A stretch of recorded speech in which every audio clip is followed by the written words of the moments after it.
Selamat pagi, siang, sore, malam, Bapak, Ibu, Saudara-saudari.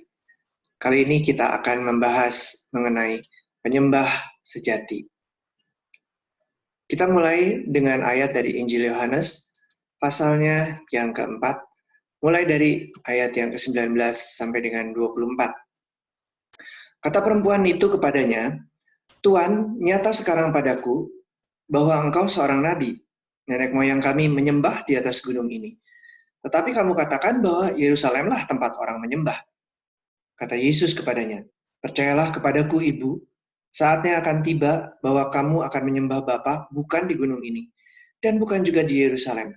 Kamu menyembah apa yang tidak kamu kenal.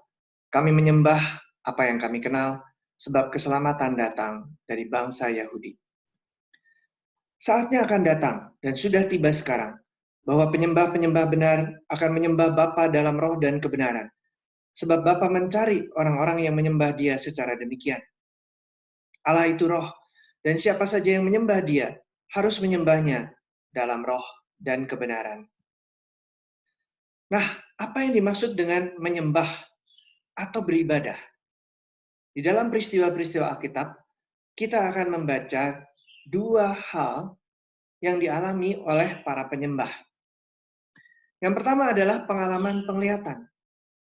Yesaya, Yeskiel, dan Yohanes berkata bahwa aku melihat, mereka melihat Allah dan menyembah bersama-sama dengan para malaikat. Kemudian kita membaca mengenai ekspresi fisik dari penyembahan. Dalam wujud bersujud, menyembah atau tersungkur, semuanya akan kita baca dari Injil Matius. Nah, yang bagian pertama yaitu pengalaman ibadah dari Yesaya. Di Yesaya pasal 6, ayat 1-3 kita membaca, "Dalam tahun matinya Raja Uzia, aku melihat Tuhan duduk di atas tahta yang tinggi dan menjulang, dan ujung jubahnya memenuhi bait suci. Para serafim berdiri di sebelah atasnya, masing-masing mempunyai 6 sayap. 2 sayap dipakai untuk menutupi muka mereka, 2 sayap dipakai untuk menutupi kaki mereka, dan 2 sayap dipakai untuk melayang-layang. Dan mereka berseru seorang kepada seorang, katanya, 'Kudus, kudus, kuduslah Tuhan semesta alam. Seluruh bumi penuh kemuliaan-Nya.'" Berikutnya Yehezkiel. Di pasal 1 dikatakan, pada tahun ke-30, dalam bulan yang keempat, pada tanggal 5 bulan itu ketika aku bersama-sama dengan para buangan berada di tepi sungai Kebar, terbukalah langit, dan aku melihat penglihatan-penglihatan tentang Allah. Di ayat 4-nya, Yehezkiel berkata, "Lalu aku melihat, sungguh angin badai bertiup dari utara dan membawa segumpal awan yang besar dengan api yang berkilat-kilat, dan awan itu dikelilingi oleh sinar. Di dalam, di tengah-tengah api itu kelihatan seperti suasa mengkilat." Yohanes mengalami pengalaman ibadah dalam bentuk penyembahan kepada Allah Sang Pencipta. Di pasal 4 dari kitab Wahyu dikatakan, "Setelah itu aku melihat, sesungguhnya sebuah pintu terbuka di surga, dan suara yang dahulu kudengar berkata kepadaku seperti bunyi sangkakala, 'Naiklah kemari dan aku akan menunjukkan kepadamu apa yang harus terjadi sesudah ini.' Segera aku dikuasai oleh Roh, dan lihatlah, ada sebuah tahta di surga, dan di tahta itu duduk seorang." Dilanjutkan di pasal 5 dari kitab Wahyu, Yohanes melihat penyembahan kepada Allah Bapa dan Sang Anak Domba.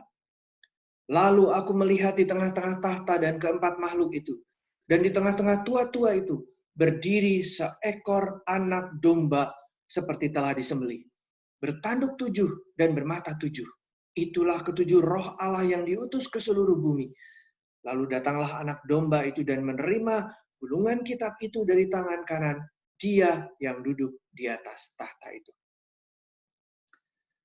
Kita akan membaca mengenai pengalaman-pengalaman ibadah dari orang-orang lainnya.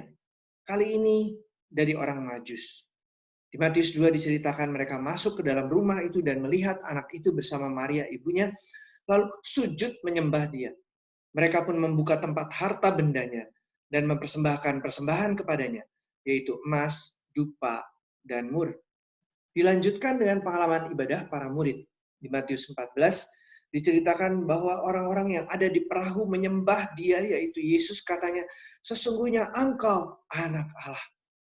Di pasal 28-nya, setelah kebangkitan, tiba-tiba Yesus menjumpai mereka dan berkata, salam bagimu. Mereka mendekatinya dan memeluk kakinya, serta menyembahnya. Bukan hanya para murid, bukan hanya orang Majus, tetapi juga ada seorang perempuan non-Yahudi yang menyembah dia. Di Matius 15 diceritakan, perempuan itu mendekat dan menyembah dia sambil berkata, Tuhan, tolonglah aku. Di 3 atau 4 bagian dari kitab Matius ini yang kita baca bukanlah suatu penglihatan, tetapi suatu ekspresi ibadah, ada gerakan di mana orang sujud atau menyembah dia. Jadi, apakah ibadah itu? Menurut saya bukan penglihatan yang begitu spektakular, yang full color dan full surround sound seperti yang dialami oleh Yesaya, Yehezkiel maupun Yohanes. Tetapi adalah indera batinia kita diterangi, dicerahkan. Sedemikian sehingga kita terpukau dan takjub akan Tuhan itu. Lalu kita menjadi jatuh cinta dan diliputi kasih kepada Tuhan. Tetapi cinta dan kasih ini juga sekaligus disertai dengan takut dan gentar akan Tuhan. Nah, itu apabila terjadi, maka akan menimbulkan suatu respon di mana kita mengucap syukur, memuji-muji, mengagung-agungkan Tuhan dengan segenap hati dan akal budi dan dengan ekspresi tubuh jasmani kita. Itulah worship, penyembahan atau ibadah. Kata worship itu berasal dari bahasa Inggris kuno worship. Nah, akar katanya adalah worth. Worth itu artinya nilai atau kelayakan atau martabat.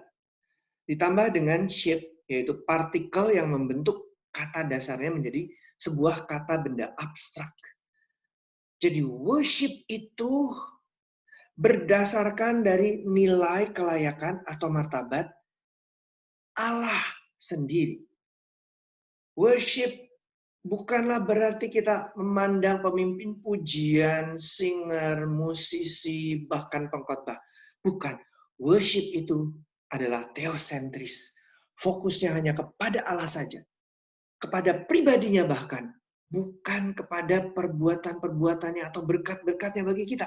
Melainkan kepada Allah itu sendiri.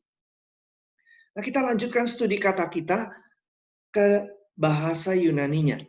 Di dalam perjanjian baru, kata-kata bahasa Yunani yang diterjemahkan worship itu ada banyak. Ada proskineo, ada latreo, dan seterusnya. Seperti nampak di dalam diagram ini. Tetapi kita juga memperhatikan bahwa kata yang paling sering dipakai, yang kemudian diterjemahkan sebagai worship, adalah proskineo. Dari 81 kata yang diterjemahkan worship, 51 diantaranya adalah proskineo. Itu berarti mayoritas. Jadi kita akan membahas kata ini yang begitu menarik. Tapi lebih dulu kita akan membaca kembali ke Yohanes 4 ayat 23 dan 24. Kita memperhatikan bahwa ada kata-kata yang bahasa aslinya adalah kata dasarnya proskineo. Saatnya akan datang dan sudah tiba sekarang bahwa penyembah-penyembah itu proskinete, benar itu alethinoi, akan menyembah proskinesusin, Bapa dalam roh dan kebenaran. Sebab Bapa mencari orang-orang yang menyembah proskinuntas dia secara demikian. Allah itu roh, dan siapa saja yang menyembah proskinuntas dia, harus menyembahnya dei proskineon dalam roh dan kebenaran. Nah, sebetulnya dari ayat 19 atau ayat 20 sampai dengan ayat 24 ada 9 kata yang kata dasarnya adalah proskineo. Mari kita memperhatikan lebih lanjut. Itu berarti penyembahan atau worship atau ibadah itu bukanlah berbahasa roh bersama-sama. Lebih tepatnya memang harusnya diterjemahkan worship itu adalah ibadah. Kata Yunani Perjanjian barunya proskineo, akar katanya adalah kineo. Di depannya ada imbuhan atau kata depan pros, yang artinya adalah menuju atau ke arah. Ini menunjukkan suatu gerakan. Sedangkan kineo artinya adalah mencium atau mengecup. Mencium itu dengan hidung, mengecup itu dengan bibir. Tetapi keduanya adalah ekspresi keakraban atau keintiman di antara manusia. Kita tidak akan mencium atau mengecup sembarang orang. Kita hanya mencium mereka yang kita kasihi dan yang dekat dengan kita dan yang pantas untuk kita cium atau kecup. Nah, penyembahan kalau begitu berarti kita mendekat kepada Tuhan. Bagaimana gambarannya? Mendekat untuk mencium itu. Gambarannya adalah sebagai anak yang datang dan mencium sang ayah bapaknya. Ketika kita menyembah Tuhan Yesus, kita datang kepadanya sebagai seorang sahabat yang mendekat dan mencium sang sahabat. Jika kita memandang diri kita sebagai pengantin perempuan, ketika kita menyembah, kita adalah sebagai pengantin perempuan yang mendekat dan mengecup sang mempelai pria. Saya masih ingin kembali ke teks utama kita tadi, yaitu di dalam Yohanes pasal 4 ayat 23b. Di dalam terjemahan teks Yunaninya, disebutkan bahwa Bapa mencari orang-orang yang seperti itu untuk menjadi penyembah-penyembahnya. Kalimat ini membawa kita kembali kepada beberapa ribu tahun sebelum Yesus mengatakannya, yaitu ke sebuah taman di dekat Eden. Pada waktu itu Allah Bapa datang ke taman itu. Seperti biasa dia ingin bercengkerama dengan ciptaannya manusia. Tetapi di hari yang spesifik itu, dia tidak menemukan Adam dan Hawa sedang menanti-nantikan dia untuk menyembahnya. Sebaliknya mereka bersembunyi dan Bapa berseru di taman itu. Adam, Adam, di manakah engkau? Seruan yang giris. Di manakah manusia-manusia ini? Mereka menyembunyikan diri karena mereka ingin menjadi seperti Allah, karena mereka ingin disembah. Dan akibatnya mereka jatuh ke tangan iblis.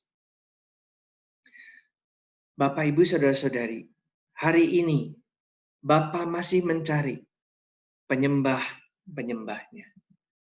Saudarakah penyembahnya? Hari ini, jika engkau belum menyembah Tuhan, datanglah pada saat ini juga. Sebagai anak yang datang dan mencium Bapa.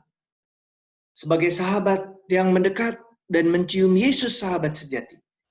Sebagai pengantin perempuan, mendekat dan mengecup sang mempelai pria.